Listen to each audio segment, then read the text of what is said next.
It's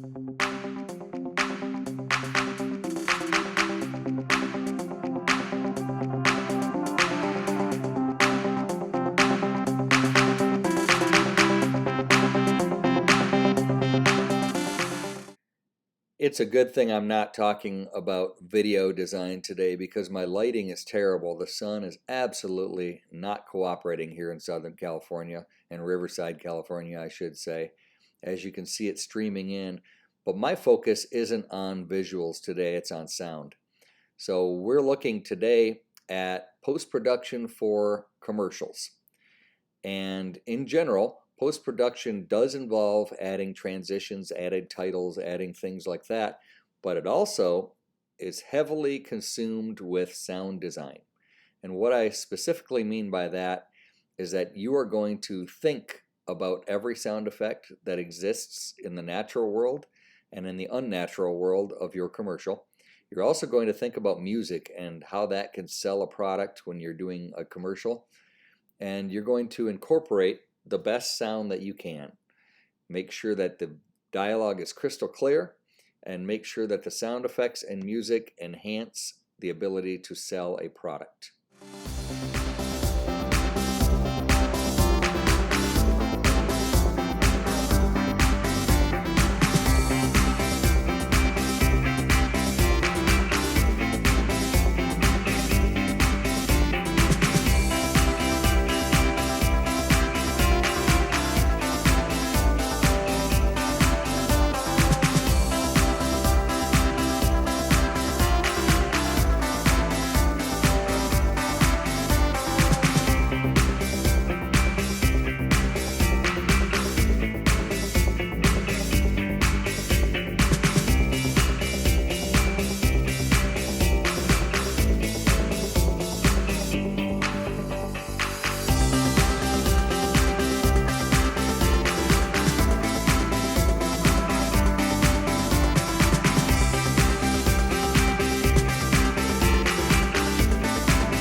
Remember the last time that we took a little field trip to Hacienda Post-Production in Pasadena, California.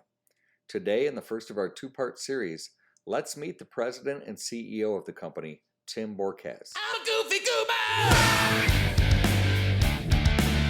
You're a goofy goober! We're all goofy goobers! Goofy, goofy, goober, goober! Today we are here with Tim Borkes, President and CEO of Hacienda Post. This is our studio. Okay. What does this company do? We deal mostly in post-production sound for TV, theatrical features, interactive game products, special venue events like theme park rides and stuff like that. So we mostly deal with sound design, post-production supervision in all those different fields. Okay. Tell me, which shows are you responsible for? Which video games especially the kids might be interested? Well, currently we've just recently finished up the Spongebob series, Spongebob Squarepants, which is a very popular animated series right now. We do a bunch of, we do sound design. That's basically all the sound effects you hear in a Spongebob, whether it's the underground water effects, the footsteps, Telephone ringing? telephone rings. Hold on a second. Basically, the services we render in sound design start with building all the sound effects elements, all the atmospheres. Like, for instance, SpongeBob would have his underwater presence when he's outside, his interior pineapple house would have a different atmosphere as far as like water and air. You know, this all takes place underwater, so there's actually different ways to create atmospheres underwater. So when you go into the Krusty Krab, which is the restaurant, there'll be people and dish clinks and people cooking in the kitchen.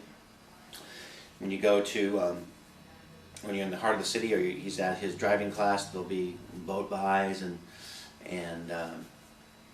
so we design all the sound effects, like his alarm clock, which is a big boat horn. His footsteps are really a unique part of some SpongeBob sound.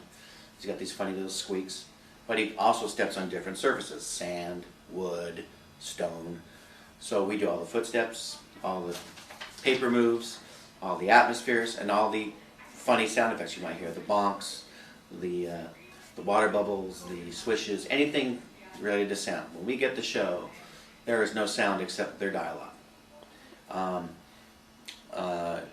and the animation. So we have to create. On SpongeBob, we also help with the involvement of the music. That music comes from several different sources. It comes from libraries that have been established over the last 50 years. There's a lot of old-time Hawaiian music and steel guitar music, and sometimes they get into really orchestral, intense, cinematic type music, which all comes from libraries, and music editors are involved to place these specific music pieces within the body of the show to create the show, to build the drama and carry the story along. So all those elements come together: the dialogue, the music, and the sound effects, into the final phase of what we do, which is the mix down, which is much like mixing a record. You may have the band play, and then you may have the guitarist come in later and lay down his solo guitar part, and then you have your vocalist come in and lay down the vocal parts and the background vocal parts. All those elements have to be mixed down, like a record, into a final master that gets put onto the air. And so that's the final phase of what we do in the sound design part. We're going to learn a lot more from Hacienda Post-Production about sound design in particular in the upcoming weeks. For now, let's take a look at our projects and see where we stand in terms of producing quality sound and video ourselves.